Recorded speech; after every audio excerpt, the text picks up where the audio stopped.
अष्टावक्र वही अष्टावक्र जिनके वरदान से राधा रानी को किशोरी जू कहा जाता है। अष्टावक्र 8 अंगों से टेढ़े मेढ़े पैदा होने वाले ऋषि थे। शरीर से जितने विचित्र थे, ज्ञान से उतने ही विलक्षण। उनके पिता कहोड़ ऋषि थे, जो उद्दालक के शिष्य थे, और उनके दामाद भी। कहोड़ अपनी पत्नी सुजाता के साथ उद्दालक के ही आश्रम में रहते थे। ऋषि कहोड़ वेद पाठी पंडित थे। वे रोज रात भर बैठकर वेद पाठ किया करते थे। उनकी पत्नी सुजाता गर्भवती हुई। गर्भ से बालक जब कुछ बड़ा हुआ तो एक रात को गर्भ के भीतर से ही बोला, हे पिता, आप रात भर वेद पढ़ते रहते हैं, लेकिन आपका उच्चारण कभी शुद्ध नहीं होता। मैंने गर्भ से ही आपके प्रसाद से वेदों के सभी अंगों का ज्ञान प्राप्त कर लिया है। गर्भस्थ बालक ने यह भी कहा कि रोज रोज के पाठ मात्र से क्या लाभ, वे तो शब्द मात्र हैं। शब्दों में ज्ञान कहाँ, ज्ञान स्वयं में है।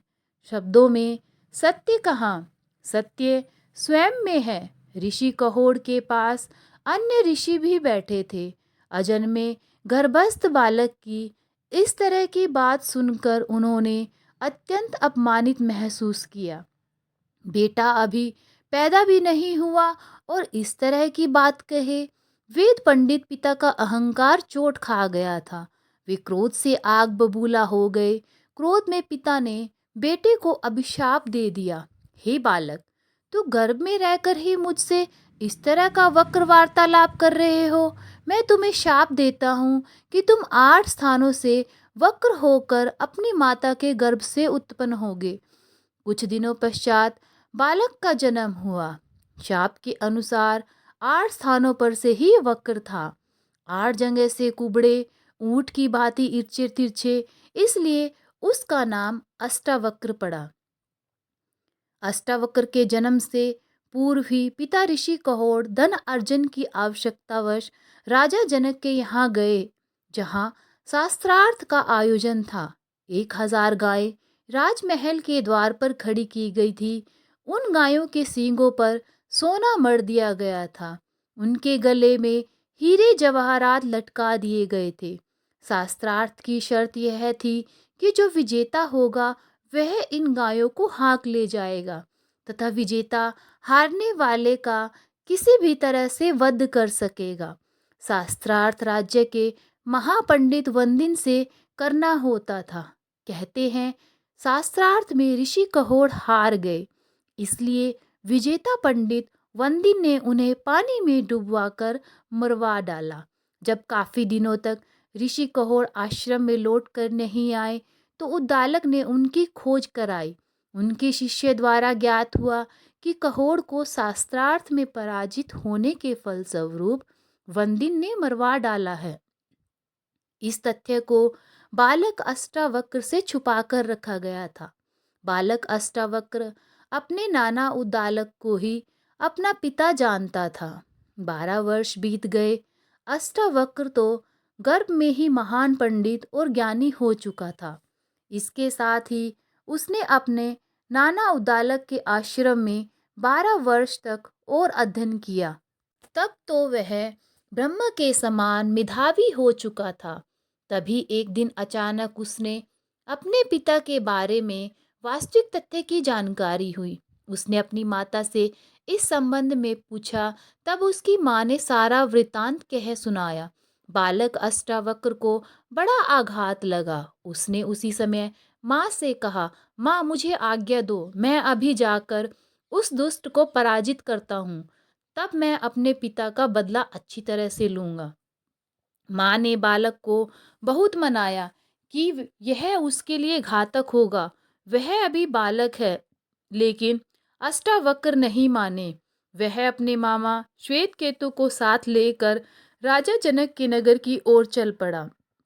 उस समय जनक के यहाँ महायज्ञ हो रहा था। उसमें भाग लेने के लिए देश भर से अनेक पंडित बुलाए गए थे। अष्टावक्र सीधे राजप्रसाद की ओर पहुंच गए, लेकिन द्वारपाल ने अंदर जाने से रोक दिया। उसने कहा कि वृद्ध और चतुर ब्राह्मण ही यज्ञ में जाने के अधिकारी हैं। पालकों को इसके अंदर जाने का अधिकार नहीं है।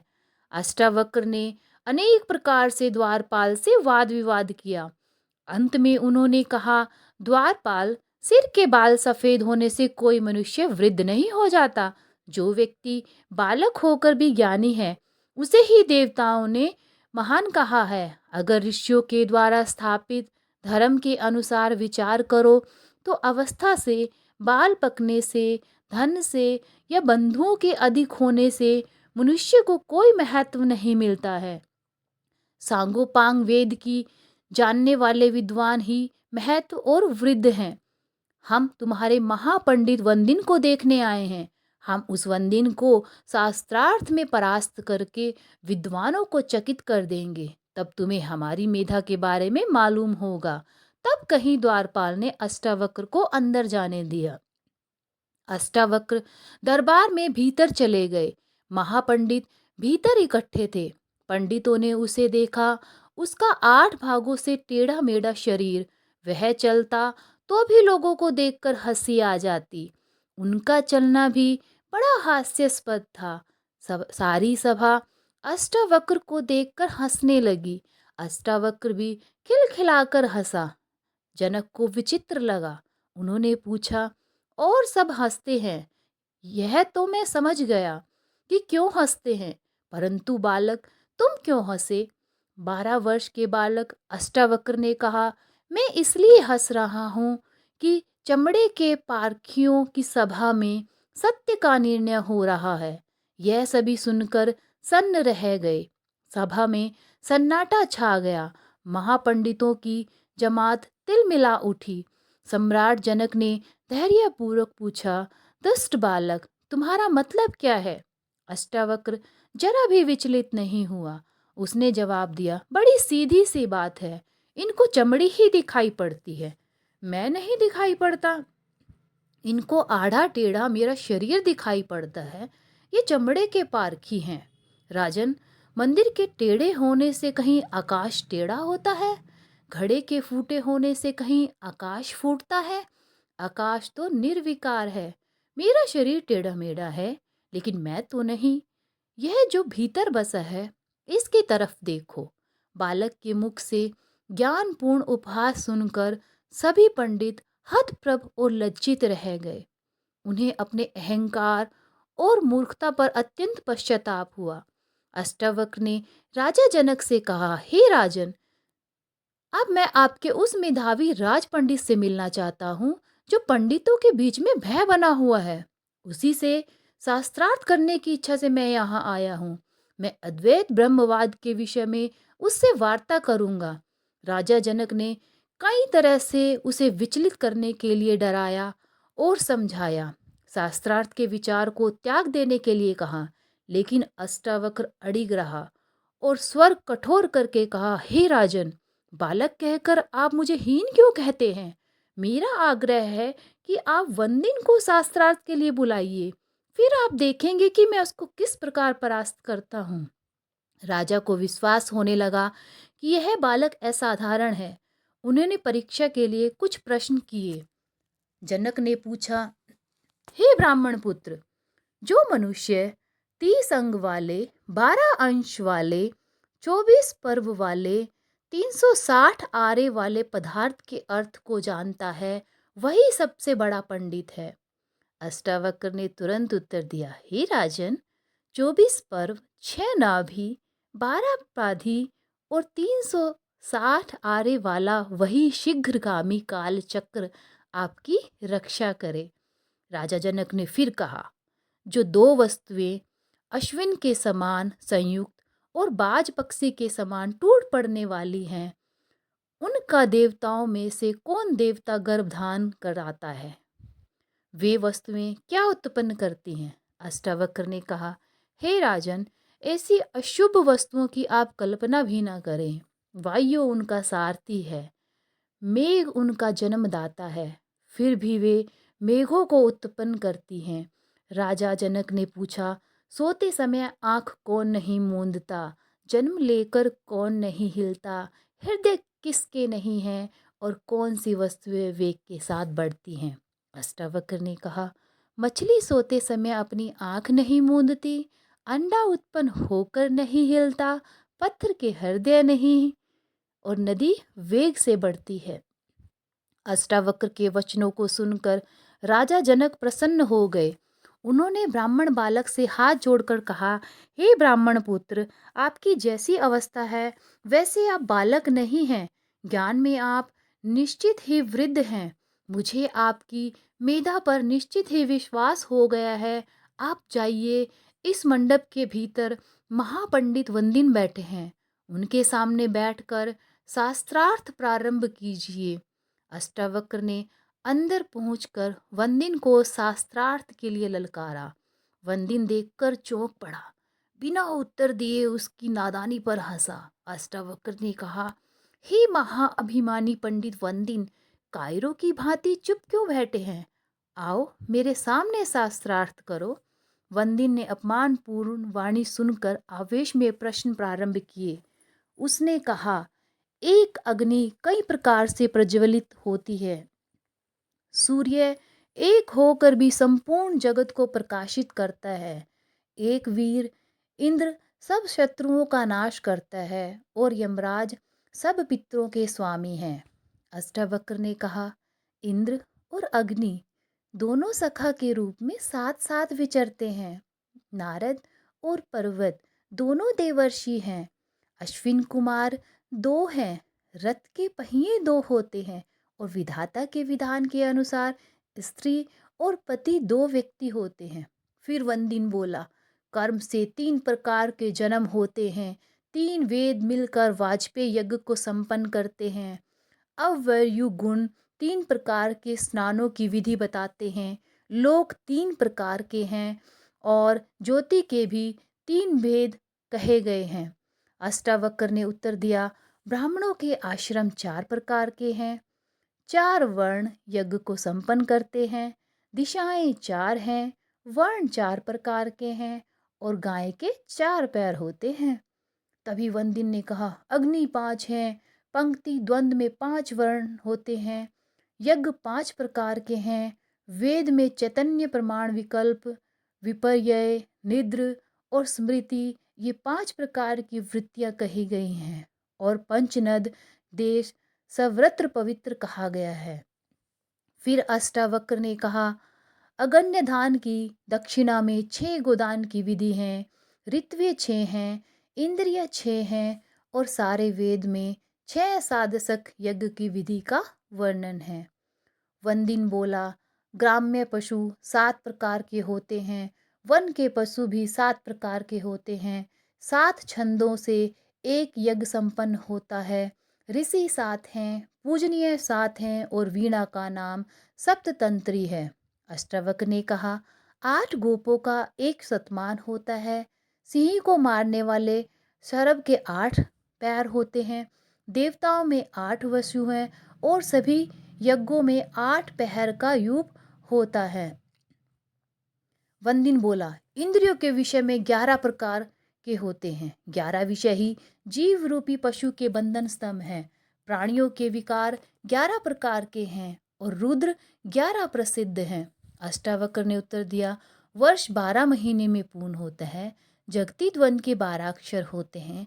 12 दिनों में प्राकृतिक यज्ञ पूरा होता है और आदित्य सर्वत्र विख्यात हैं। फिर वंदिन बोले, त्रयोदशी तिथि पुण्यतिथि कही गई है। पृथ्वी के 13 द्वीप है। बस इतना कहकर वंदिन चुप पड़ गया। उसको आगे बोलते न देख अष्टावक्र ने विषय की पूर्ति करते हुए कहा, आत्मा के भोग 13 प्रकार के हैं और बुद्धि आदि 13 उसकी रुकावटें हैं। बस इतना सुनते ही वंदिन ने अपना सिर झुका दिया। दूसरे ही क्षण सभा में कोलाहल मच गया। सभी अष्टावक्र की जय जयकार करने लगे। आज महात्मा कहोड़ की आत्मा किसी अज्ञात लोक से अपने पुत्र अष्टावक्र को कितना आशीर्वाद दे रही होगी। सभी उपस्थित ब्राह्मण हाथ जोड़कर अष्टावक्र की वंदना करने लगे। तब अष्टावक्र ने कहा, हे ब्राह्मणों, मैंने इस अहंकारी वंदिन को आज परास्त कर दिया है। इस अत्याचारी ने कितने ही पुण्यात्मा ब्राह्मणों को पराजित करके पानी में डुबवा दिया है। इसलिए मैं आज्ञा देता हूँ कि इस पराजित वंदिन को उसी तरह पानी में डुबवा दिया जाए। अष्टावक्र राजा जनक की आज्ञा की प्रतीक्षा करने लगा। राजा स्तब्ध बैठे थे। अष्टावक्र क्रुद्ध होकर कहने लगा और कहा कि आप डुबाए जाने की आज्ञा क्यों नहीं देते हैं? इस तरह चुप बैठे रहना मेरा अपमान है। राजा जनक ने अत्यंत विनीत स्वर में कहा, हे ब्राह्मण, आप साक्षात ब्रह्मा हैं, इसलिए मैं आपको इस कठोर स्वर को भी सुन रहा हूँ। आपने वंदिन को जिस प्रकार की आज्ञा दी है उसका मैं समर्थन करता हूँ। वंदिन ने आज्ञा स्वीकार करते हुए कहा, इससे मेरा उपकार होगा, मुझे अपने पिता वरुण का दर्शन होगा। अष्टावक्र की ओर मुस्कुराकर वंदिन ने कहा, हे ऋषि अष्टावक्र, आप महान हैं, सूर्य के समान दीप्यमान हैं और अग्नि के समान आपका तेज है। मैं चलते समय आपको वरदान देता हूँ कि आप इसी क्षण अपने स्वर्गीय पिता कहोड़ को फिर से जीवित अवस्था में पाएंगे। उनके साथ अन्य ब्राह्मण भी जल से निकल आएंगे। उसी क्षण अन्य ब्राह्मणों के साथ कहोड़ जल से बाहर निकल आए। उन्होंने राजा जनक की वंदना की। राजा ने प्रसन्न होकर अनेकों बहुमूल्य उपहार देकर उन्हें विदा किया। कहोड़ अष्टावक्र और श्वेत केतु के साथ उद्दालक आश्रम में पहुंच आए। कहोड़ ने पत्नी सुजाता और अष्टावक्र को समगा नदी में स्नान करने के लिए कहा। अष्टावक्र ने जाकर उसी नदी में स्नान किया। उसी क्षण उसका कुबड़ापन दूर हो गया। वह सुंदर शरीर वाले युवक की तरह जल से बाहर निकला। राजा जनक अष्टावक्र के ज्ञान से अत्यंत प्रभावित थे। उन्हें अपनी पूर्व धारणा पर पश्चाताप था। अष्टावक्र की बातों ने उन्हें झकझोर दिया था। दूसरे दिन सम्राट घूमने निकले तो उन्हें अष्टावक्र राह में दिख गए। उतर पड़े घोड़े से और अष्टावक्र को साष्टांग प्रणाम किया। उन्होंने निवेदन किया, महापुरुष, राजमहल में पधारें, कृपया मेरी जिज्ञासाओं का समाधान करें। राजमहल विशेष अतिथि के सत्कार के लिए सजाया गया। 12 वर्ष के अष्टावक्र को उच्च सिंहासन पर बैठाया गया। उससे जनक ने अपनी जिज्ञासाएं बताई। जनक की जिज्ञासा पर ज्ञान का संवाद प्रवाहित हो चला। जनक अपनी जिज्ञासा प्रस्तुत करते, अष्टावक्र उनको समझाते। जनक की जिज्ञासाओं के समाधान में अष्टावक्र अपना ज्ञान उड़ेलते गए और ज्ञान की गंगा बह चली। और इस प्रकार अष्टावक्र और जनक का संवाद चलता रहा। इस प्रकार अष्टावक्र गीता की रचना हुई। अध्यात्म ज्ञान का अनुपम शास्त्र ग्रंथ रचा गया। यह ग्रंथ अष्टावक्र संहिता के नाम से भी जाना जाता है।